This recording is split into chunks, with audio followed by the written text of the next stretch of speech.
नमस्कार दोस्तों, स्वागत है आप सभी का परीक्षण परिवार में। चलिए आइए देखें हम लोग पिछले 6 महीने करंट अफेयर्स और स्टैटिक जीके के प्रश्न। तो हम लोग के आज 6वीं क्लास है, इसको हम देखेंगे क्योंकि हमारे एग्जाम जो आपके केवीएस एग्जाम है, अन्य एग्जाम में भी पूछेंगे प्रश्न।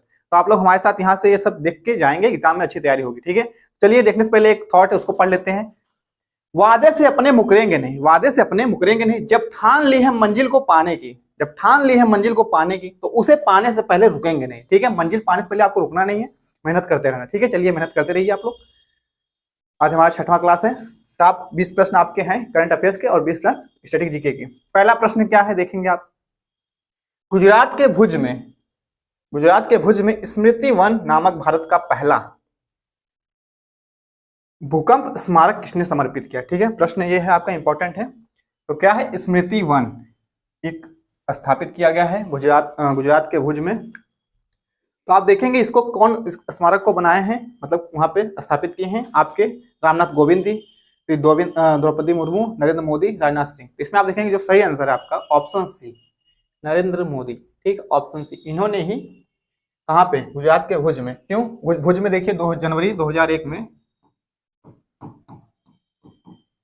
2001 में भूकंप आया था। ठीक है, जिस वजह से वहां पे हजारों लोगों ने अपनी जान गंवाई थी, उसी याद में वहां पे एक भूकंप स्मारक बनाया गया जिसका नाम है स्मृति वन।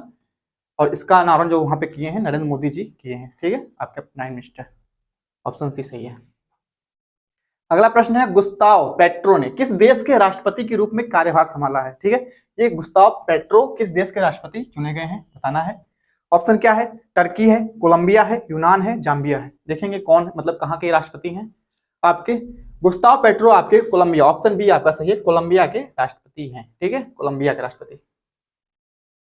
अगला प्रश्न है, ग्रामीण अर्थव्यवस्था को बढ़ावा देने और मजबूत करने के लिए कौन सी राज्य सरकार राज्य में 300 ग्रामीण औद्योगिक पार्क स्थापित करेगी। ठीक है, 300 ग्रामीण औद्योगिक पार्क स्थापित करने की बात कही है। किसने, मतलब कौन सा राज्य सरकार करेगा इसमें। ऑप्शन है त्रिपुरा, पश्चिम बंगाल, फिर है असम, छत्तीसगढ़। इसमें आप देखेंगे ऑप्शन जो सही है आपका, 300 ग्रामीण औद्योगिक पार्क स्थापित करने के बाद आपके छत्तीसगढ़ राज्य सरकार द्वारा की जा रही है। ठीक है, ऑप्शन डी आपका सही है। ठीक है, यहाँ के सीएम है भूपेश बघेल, भूपेश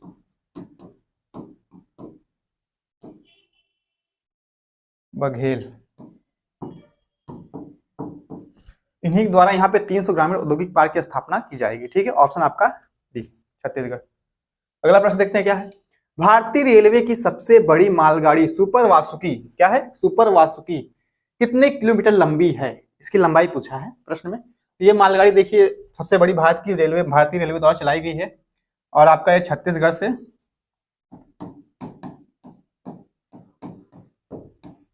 नागपुर तक लगभग 27,000 टन कोयला लेकर जाएगी। ठीक है, और इसमें लगभग 295 डब्बे हैं। कितने हैं, 295 डिब्बे।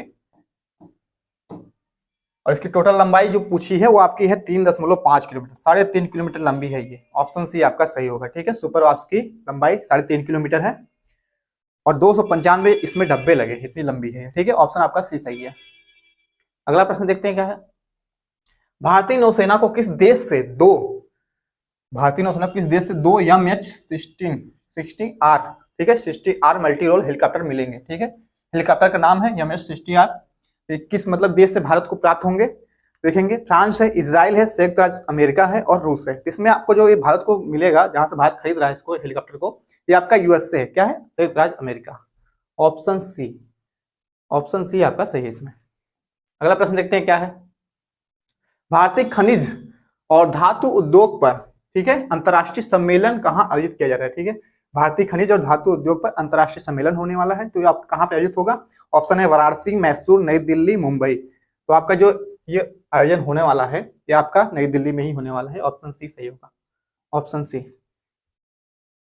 अगला प्रश्न है, भारत से लुसाने डायमंड लीग का खिताब किसने जीता है। इंपॉर्टेंट प्रश्न है क्योंकि पहली बार किसी भारतीय को मिला है, लुसाने डायमंड लीग का खिताब जीते हैं। ऑप्शन है अरशद नदीम, नीरज चोपड़ा, सुनील छेत्री, सेरिका जैक्सन। ठीक है, लुसाने डायमंड आपका कहाँ, स्विट्जरलैंड के ज्यूरिक में।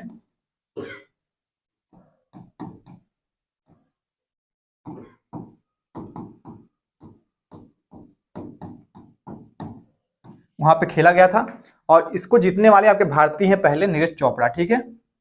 इन्होंने 89.08 मीटर, ठीक है, लंबा भाला फेंक के वहां पे पहली मतलब क्या है, पहला इनको खिताब मिला है भारतीय को, किसी को, लुसाने डायमंड लीग, ठीक है। तो आपके बी ऑप्शन नीरज चोपड़ा जी आपके एथलेटिक हैं भाला फेंक। अगला प्रश्न है, भारत सरकार ने किस उद्देश्य से मंथन, कौन सा मंथन मंच का अनावरण किया है, ठीक है। मंथन मंच, ऑप्शन क्या है, प्रौद्योगिकी आधारित सामाजिक प्रभाव नवाचारों को लागू करने के लिए, उद्योग और अनुसंधान संस्थान के बीच सहयोग बढ़ाने के लिए, ठीक है, या फिर डेयरी किसानों के सहयोग को अमूल मदर डेयरी तक पहुंचाना, या फिर किसानों के बीच सहयोग बढ़ाने के लिए, या फिर कृषि क्षेत्र में एमएसएमई क्षेत्र के विकास को सुगम बनाने के लिए। नहीं, आप देखेंगे पहला ऑप्शन आपका सही है इसमें, जिसमें हम प्रौद्योगिकी आधारित सामाजिक प्रभाव नवाचारों को लागू करने के लिए उद्योग और अनुसंधान संस्थाओं के बीच सहयोग करना, ठीक है, कोलैबोरेशन करना, जिसके उद्योग के साथ क्या हो, अनुसंधान संस्थाएं भी शामिल हो जाए, ठीक है। तो ये आपका एक मंथन मंच बनाया गया है जिसमें जोड़ के कार्य करेंगे लोग। ऑप्शन ए आपका सही होगा इसमें। अगला प्रश्न है, भारत की पहली हाइड्रोजन ईंधन सेल बस का अनावरण, हाइड्रोजन, देखो पहली हाइड्रोजन ईंधन सेल बस का अनावरण हुआ है किस शहर में किया गया है इसको, हाइड्रोजन से मतलब चलने वाली बस, ठीक है, हाइड्रोजन से। ऑप्शन क्या है, चेन्नई है, बेंगलुरु, पुणे, मुंबई। तो आपके जो पहली मतलब हाइड्रोजन ईंधन बस चली है आपकी, ऑप्शन सी पुणे में चली है, ठीक, ऑप्शन सी पुणे आपका सही है। अगला प्रश्न देखते हैं क्या है, भारत की पहली वाणिज्यिक अंतरिक्ष स्थिति जन्य, ठीक है, जागरूकता वेधशाला किस राज्य या केंद्रशासित प्रदेश में स्थापित की गई है, पहली है वाणिज्यिक अंतरिक्ष स्थिति जन्य जागरूकता वेधशाला, ठीक है, तो कहाँ पे स्थापित की गई है। ऑप्शन है आपका गुजरात है, उत्तराखंड है, अरुणाचल प्रदेश है, उसके बाद है सिक्किम। तो आप बताएंगे इसमें कौन सा आंसर सही होगा। इसमें आपका जो सही आंसर है उत्तराखंड, उत्तराखंड गढ़वाल, उत्तराखंड के गढ़वाल स्थान पे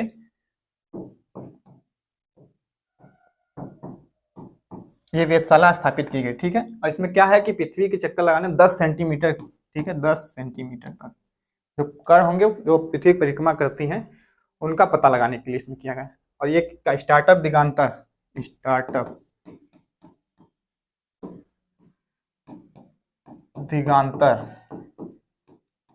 द्वारा चलाया जाए, मतलब किया गया है कार्य वेधशाला का, स्टार्टअप दिगांतर द्वारा, ठीक है। अब आपका ऑप्शन बी सही है, उत्तराखंड गढ़वाल। अगला प्रश्न देखते हैं क्या है, भारत की पहली अंडर वाटर मेट्रो का उद्घाटन किस शहर में हुआ है, ठीक है। पहली अंडर वाटर मतलब कि पानी के अंदर मेट्रो का वो किया गया है, तो बताइए कहाँ पे, शहर कौन सा है, पुणे है, बेंगलुरु है, कोलकाता है, हैदराबाद है। तो आपका कहाँ है, पश्चिम बंगाल कोलकाता में, ठीक है, पहली under water metro, option C आपका सही है। अगला प्रश्न देखते हैं कि भारत की केंद्र सरकार की नमस्ते पहल कल्पना करती है किसकी, केंद्र सरकार की एक पहल है नमस्ते पहल, ये किसकी कल्पना करती है, देखते हैं ऑप्शन क्या है, ग्रामीण भारत में सफाई कर्मचारियों की सुरक्षा और गरिमा, ठीक है, सम्मान के लिए सफाई कर्मचारियों को वैकल्पिक कार्य अवसर प्रदान करना, या फिर है शहरी भारत में सफाई कर्मचारियों की सुरक्षा और गरिमा सम्मान के लिए, या फिर भीख मांगने के कार्य में लगे व्यक्तियों को पुनर्वास करने के लिए। नहीं, ये भीख मांगने कार्यों में लगे पुनर्वास में क्या है, स्माइल 75 है आपका।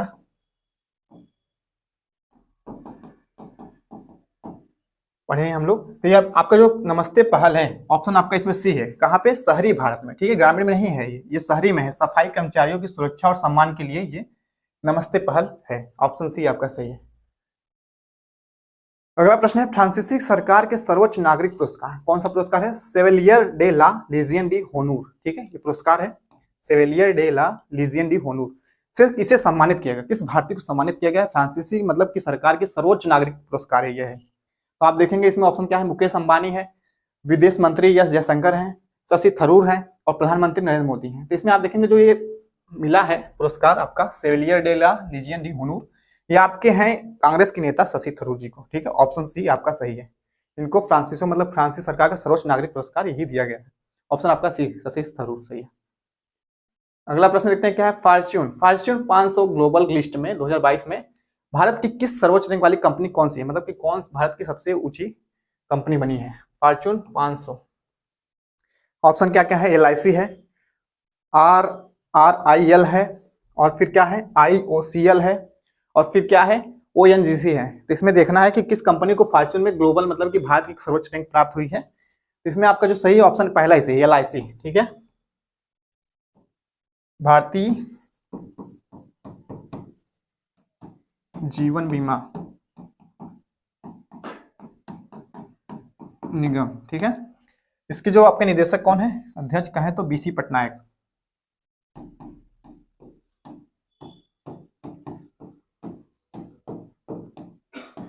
इस कंपनी को क्या मिला है, ग्लोबल फॉर्च्यून 500 ग्लोबल लिस्ट में सबसे टॉप पे रखा गया, ठीक है, सर्वोच्च रैंक में, ठीक है। कंपनी भारत की बनी है। आपकी LIC ऑप्शन ए पहली सही है। अगला प्रश्न क्या है, फिनटेक स्टार्टअप भारत पे, फिनटेक स्टार्टअप भारत पे के नए CFO, ठीक है, मुख्य वित्तीय अधिकारी जिसे कहते हैं, के रूप में किसे नियुक्त किया गया है। तो बताना है कौन इसके मतलब कि मुख्य वित्तीय अधिकारी स्टार्टअप भारत पे के हैं, भारत पे के नए CFO। ऑप्शन क्या है, नलिन नेगी है, शाश्वत नकरानी है, विजय कुमार अग्रवाल है, सुहेल समीर है। तो इसमें देखेंगे किसको CFO बनाया गया है, तो आपके है पहला ऑप्शन सही है, नलिन नेगी को, ठीक है, नलिन नेगी को ऑप्शन आपका। चलिए देखते हैं अगला प्रश्न क्या है हमारा, प्रधानमंत्री नरेंद्र मोदी ने किस राज्य में होमी भाभा कैंसर अस्पताल और अनुसंधान केंद्र का उद्घाटन किया है। इसका होमी भाभा कैंसर अस्पताल है और अनुसंधान केंद्र भी है, ठीक है। तो बताइए कहाँ पे, उत्तराखंड है, हरियाणा है, पंजाब है, उत्तर प्रदेश है। इसमें आपका जो सही है आपका ऑप्शन सी, पंजाब। पंजाब में मुल्लानपुर क्या है,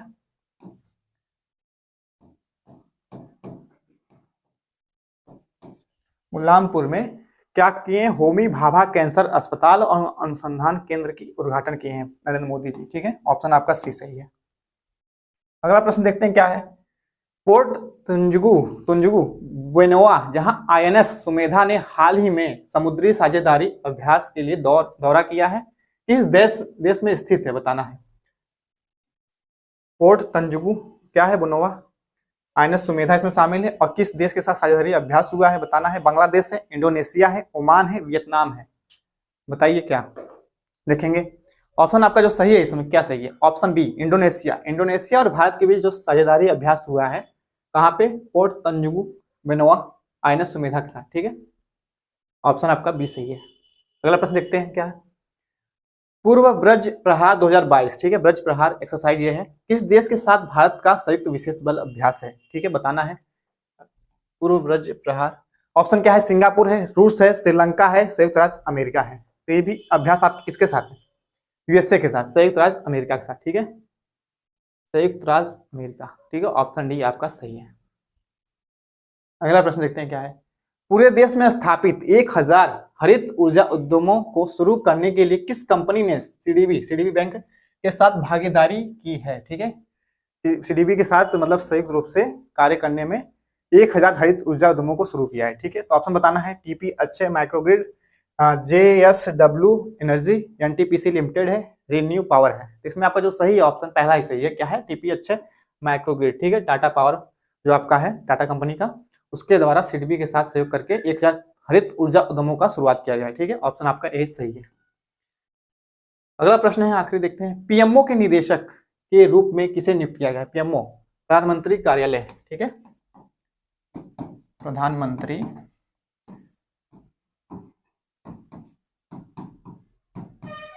कार्यालय, किसको निदेशक के रूप में नियुक्त किया गया है, इसमें बताना है। तो ऑप्शन क्या है आपके पास, संजय कुमार जैन है, श्वेता सिंह है, निहारिका जैन है, राजश्री गुप्ता है। तो आपका जिसमें सही है ऑप्शन बी, श्वेता सिंह।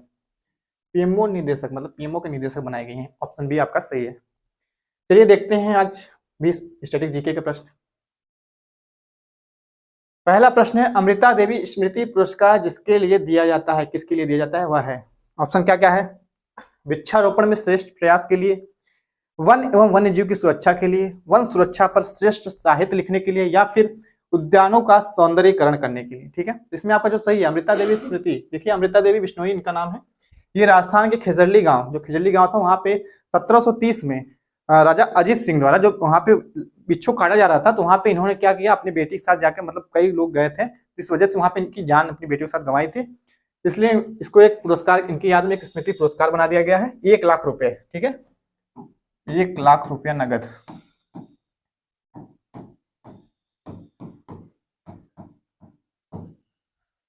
तो आपका इसमें देखेंगे कौन सा ऑप्शन है, किसके लिए दिया जाता है। तो आपका ऑप्शन वृक्षारोपण छोड़िए, ऑप्शन बी क्या है, वन एवं वन्य जीव की सुरक्षा के लिए, ऑप्शन बी सही है, वन एवं वन्य जीव सुरक्षा के लिए, ऑप्शन बी सही है, ठीक है।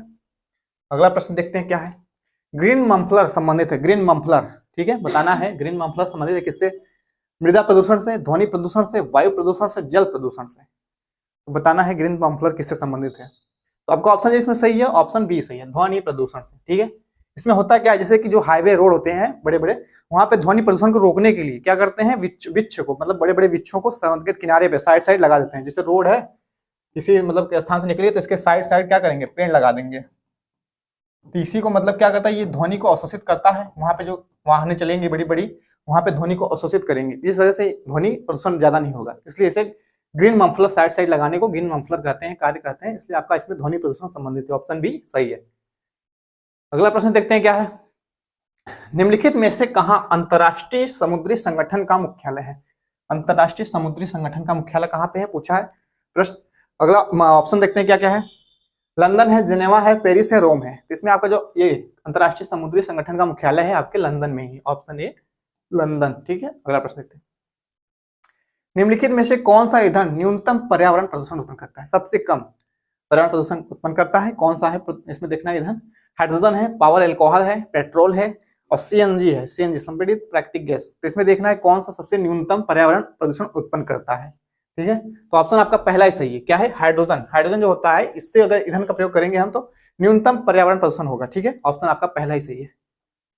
अगला प्रश्न देखते हैं क्या है, निम्नलिखित में से किस देश को दुनिया में कार्बन निगेटिव देश के रूप में जाना जाता है। ठीक है, कार्बन निगेटिव देश देखना है कौन सा है, बताइए इसमें कौन सा होगा।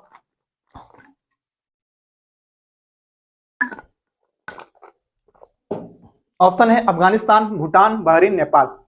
तो कार्बन निगेटिव देश जहां पे कार्बन नहीं होता, कार्बन उत्सर्जन तो नाम मात्र का होता है। ठीक है, कहां पे होता है, आपका ऑप्शन क्या सही है, भूटान। भूटान देश आपका पड़ोसी देश है, यहाँ पे कार्बन निगेटिव इसको कहा जाता है क्योंकि यहाँ पे बहुत कम, ये अपने मतलब पर्यावरण को बनाए रखने के लिए इतना अवसर है कि वहां पे बहुत कम मतलब कार्बन का उत्सर्जन करता है। ठीक है, आपका ऑप्शन भी सही है।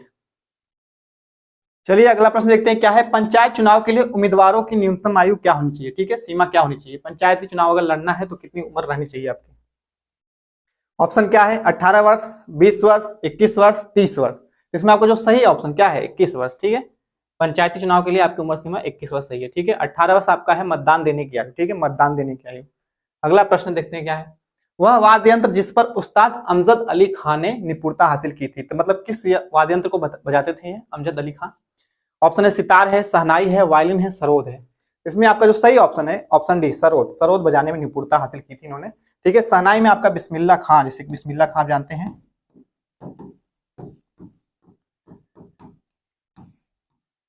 ये इसमें निपुण थे शहनाई वादक में। और आपके सितार बजाने में विलायत खां, विलायत।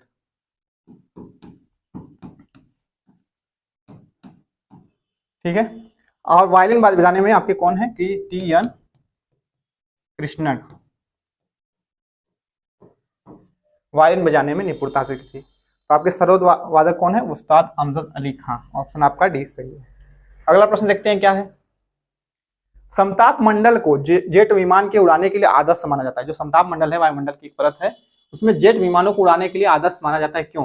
ऑप्शन क्या है, इस परत में उपस्थित ओजोन के कारण ईंधन की खपत कम होती है, नहीं। इस परत में तापमान सम रहता है जो ईंधन की दक्षता के लिए अनुकूल परिस्थिति है, नहीं। यह परत विमान भेदी शस्त्रों की मारक क्षमता से बाहर है, नहीं, ऐसा तो नहीं। लेकिन आप देखेंगे लास्ट ऑप्शन क्या है, इस परत में बादल तथा अन्य मौसमी घटनाएं नहीं होती, मतलब एक अच्छा मौसम रहता है वहां पे, ना बिजली का कोई भी मतलब कि बिजली चमकती नहीं है वहां पे, ना कोई मौसमी घटनाएं घटती है। इसलिए एरोप्लेन को जो वायुयान है आप इस समताप मंडल में ऊपर ले जाके उड़ा सकते हैं। ठीक है, ऑप्शन आपका डी सही है, बादल तथा अन्य मौसमी घटनाएं नहीं होती हैं। अगला प्रश्न है, विश्व में चांदी का सबसे बड़ा उत्पादक है, उत्पादक कौन सा है चांदी का विश्व में, बताना है। चांदी उत्पादक देश कनाडा है, पेरू है, मैक्सिको है, चीन है। बताइए कौन सा मतलब देश, अरे हाँ इसमें देश बताना है, कौन सा देश है जो चांदी का सबसे बड़ा उत्पादक है। ऑप्शन आपका इसमें सही होगा ऑप्शन सी, मैक्सिको। ठीक है, मैक्सिको, ऑप्शन सी। कहां पे, बी हुआ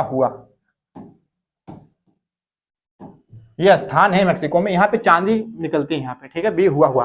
ठीक है, आपका ये ऑप्शन सी सही है। चीन देखेंगे यहाँ पे एल्युमिनियम में सबसे आगे है, एल्युमिनियम लोह उत्पाद में, लोह अयस्क में और जस्ता में सबसे अग्रणी है। ठीक है, ऑप्शन आपका इसमें सी सही है। क्या चांदी पूछा है, ऑप्शन सी सही है। अगला प्रश्न है, निम्नलिखित में से किस नगर को चीन का मैनचेस्टर कहा जाता है। किस नगर को चीन का मैनचेस्टर, ठीक है, बताना है। चीन का मैनचेस्टर किसे कहते हैं? ऑप्शन क्या है? संघाई है, कैंटन है, वुहान है, बीजिंग है। तो बताइए किससे चीन का मैनचेस्टर कहते हैं? भारत का मैनचेस्टर अहमदाबाद,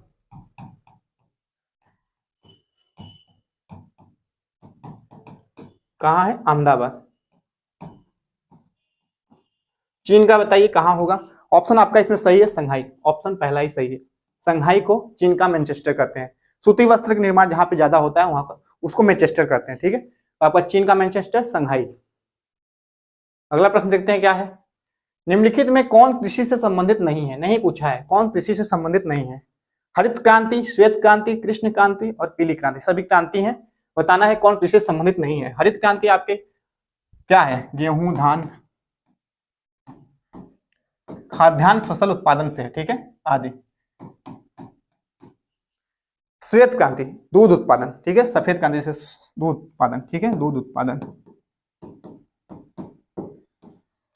कृष्ण क्रांति क्या है? पेट्रोलियम, पेट्रोलियम पदार्थ उत्पादन। और क्या है? पीली क्रांति क्या है? जिसमें आपकी तिलहन फसलें आएंगी, ठीक है, तिलहन जिसमें तिल निकलता हो, तिलहन फसल उत्पादन। तो इस हिसाब से पता चल गया होगा कि कौन सी मतलब कि कृषि संबंधित नहीं है। क्या है? पेट्रोलियम पदार्थ उत्पादन, जो आपकी कृषि क्रांति है, ऑप्शन सी यही सही है। ये आपका कृषि से संबंधित नहीं है, ऑप्शन सी सही है। अगला प्रश्न देखते हैं क्या है। गंगा नदी किनारे स्थित सबसे बड़ा शहर है। गंगा नदी हमारे भारत की सबसे बड़ी नदी है। बताना है इसके किनारे कौन सा शहर है स्थित है, मतलब सबसे बड़ा शहर पूछा है, स्थित सभी है इसमें, कौन सबसे बड़ा शहर स्थित है? ऑप्शन क्या है? वाराणसी है, पटना है, कानपुर है, इलाहाबाद है। तो आप इसमें ऑप्शन जो सही है इसमें आपका ऑप्शन सी, कानपुर। कानपुर शहर जो नगर है आपका सबसे बड़ा शहर ऐसा है जो गंगा नदी किनारे स्थित है, ठीक है, ऑप्शन सी आपका सही है। अगला प्रश्न, निम्नलिखित में से कौन जनजाति मौसमी प्रवास, ठीक है, ऋतु प्रवास जिसे कहते हैं, संबंधित है? कौन सी जनजाति भारत की ऋतु प्रवास से संबंधित है? थारू, भोटिया, जौनसारी, भोक्सा। तो कौन सी जनजाति है जो ऋतु प्रवास करती है? ठीक है, ऋतु प्रवास जैसे कि मौसम के हिसाब से अपने स्थान को परिवर्तित करते हैं रहने के लिए।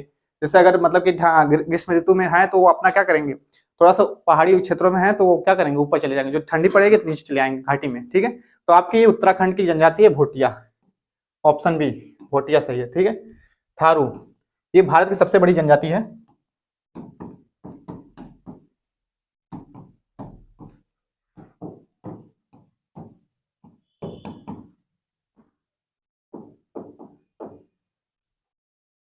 भारत की सबसे बड़ी जनजाति भील है, ये नहीं है, भील, भील जनजाति भारत की सबसे बड़ी है। थारू, थारू जनजाति आपके नेपाल उत्तर प्रदेश की सीमा पे ज्यादातर विस्तार में है। तो थारू जनजाति दीपावली को शोक के रूप में मनाती हैं, दीपावली को शोक के रूप में मनाती हैं,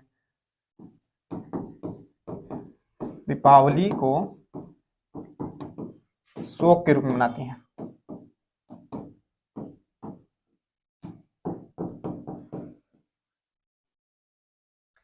जौनसारी आपकी ये भी उत्तराखंड और उत्तर प्रदेश पाई जाती है। भोक्सा आपकी ये भी आपके उत्तराखंड की जनजाति है, ठीक है। ऑप्शन आपके इसमें जो सही है कि ऋतु मौसमी प्रवास कौन करती है, भोटिया जनजाति, ठीक है, ऑप्शन बी आपका सही है।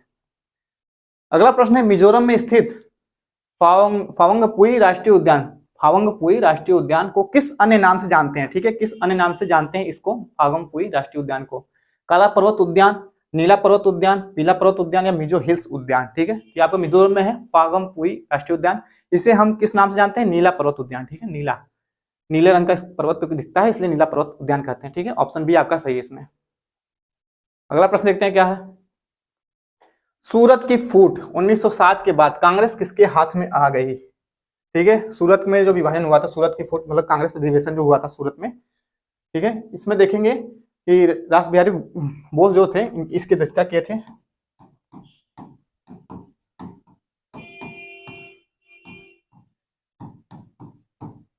इसकी अध्यक्षता किए थे। तो इसमें क्या हुआ था कि नरम दल और गरम दल में विभाजन हो गया था, ठीक है। तो जिस वजह से इसमें वो किसके मतलब हिस्से में गया था, कांग्रेस का अधिवेशन करने के बाद कांग्रेस की अध्यक्षता करने वाले रास बिहारी बोस थे। तो ये नरम दल वालों ने इसका नेतृत्व किया, नरम दल, ठीक है, ऑप्शन आपका इसमें देखेंगे नरम दल वालों के हाथ में चला गया था, ऑप्शन बी। फिर लखनऊ समझौता हुआ मतलब 1916 में अंबिका चरण मजूमदार द्वारा अध्यक्षता में लखनऊ समझौता हुआ था 1916 में, लखनऊ समझौता।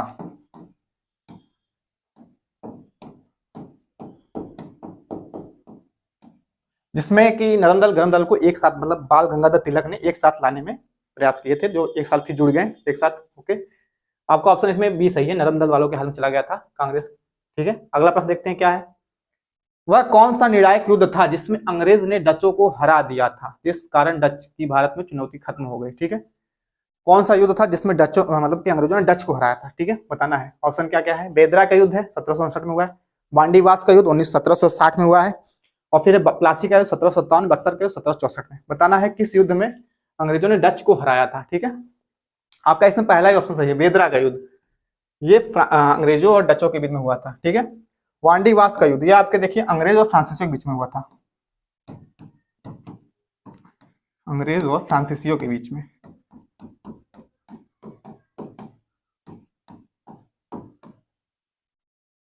प्लासी का युद्ध, सिराजुद्दौला और रॉबर्ट क्लाइव जो था, वहां ब्रिटिश गवर्नर का जनरल था रॉबर्ट क्लाइव और सिराजुद्दौला। ठीक है, 1757, रॉबर्ट क्लाइव, सिराजुद्दौला नवाब,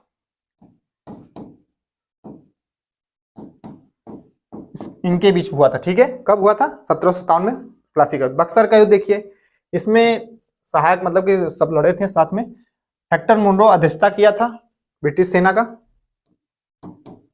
हेक्टर मुनरो, और ये इसमें शामिल हुए थे कई, मतलब कि इसमें देखिए नवाब, जो आपके बंगाल के नवाब है, अवध के नवाब है, और मुगल शासक एक था। ठीक है, शाह आलम द्वितीय, सुजाउद्दौला अवध नवाब, सुजाउद्दौला, और मीर कासिम। ठीक है, मीर कासिम जो आपका बंगाल नवाब था उस समय, बंगाल का नवाब मीर कासिम। ये तीन लोग मिलके मतलब ब्रिटिश हुकूमत के खिलाफ आजाद मतलब लड़ाई लड़ ली। बक्सर का युद्ध जिसे हम कहते हैं 1764 में हुआ था। इसके बाद इलाहाबाद की संधि हुई थी 12 अगस्त और 16 अगस्त में, जिसमें क्योंकि हेक्टर मुनरो जो ब्रिटिश लोग थे वो जीत गए थे, जिस वजह से संधि करनी पड़ी थी। इलाहाबाद संधि 2 हुई थी, जिसमें कई बिहार उड़ीसा सब प्रांत देना पड़ गया था। इस वजह से आप देखेंगे इसमें जो सही आप क्या है, अंग्रेजों ने डचों को हराया था, आपका बेदरा है। ठीक है, बेदरा का युद्ध, ऑप्शन ए सही है। अगला प्रश्न है, शेर शाह द्वारा निर्मित सड़क व सराय अफगान साम्राज्य की धमनियां थी। ठीक है, धमनियां थी, यह किसकी उक्ति है। पूछा है जो शेर शाह, मतलब कि शेर शाह सूरी द्वारा सड़क बनाया गया, ग्रैंड ट्रंक रोड जिसे कहते हैं। तो वहां पे सड़क पे क्या है, सराय। सराय क्या होता है, रुकने के लिए स्थान होता है। सड़क के किनारे पे कहीं जगह पे स्थान मतलब रुकने के लिए बनाया था। अफगान साम्राज्य की धमनियां इसे कहते हैं। तो किसने कहा था ये, मोरलैंड, परमात्मा शरण, या फिर अब्बास खां सरवानी, या फिर KR कानूनगो ने। तो इसको किसने कहा था। ऑप्शन डी आपका सही है, KR कानूनगो ने इसे कहा था। क्या कहा था कि ये अफगान साम्राज्य की धमनियां हैं। ठीक है, अगला प्रश्न देखते हैं क्या है। सूची 1 को सूची 2 से मिलान करना है। देखते हैं क्या है, एक तरफ रचना है, एक तरफ रचनाकार है। मिलाते हैं। हर्षचरित कादम्बरी, हर्षचरित कादम्बरी बाणभट्ट की है। ऑप्शन आपका देखिए पहला ए, चौथा में जाएगा। ठीक है, और नीति शतक, श्रृंगार शतक, भक्ति, ये आपका क्या है, भर्तहरि। ऑप्शन इसका बी दूसरे में ही जाएगा। सूर्य शतक आपका, हाँ सूर्य शतक मयूर भट्ट। ठीक है, और फिर है प्रियदर्शिका, रत्नावली, नागानंद, हर्षवर्धन वर्धन वंश के राजा हैं हर्षवर्धन, इनकी है। ठीक है, तो कृति देख ले, मिला लीजिए।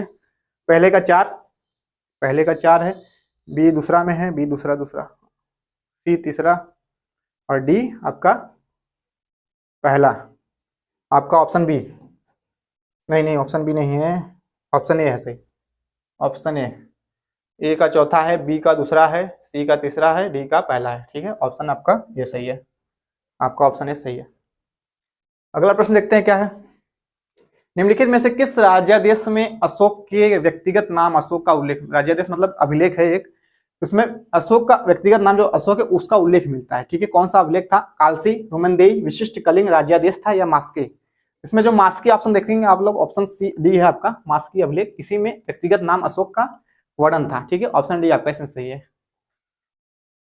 आखिरी प्रश्न देखिए, महापाषाण युग में मृतकों को दफनाने के बाद बनाए जाते थे, मतलब किसे बनाए जाते थे, मेनहीर, इसे हिंदी में देखिए मेनहीर है, डॉलमैन।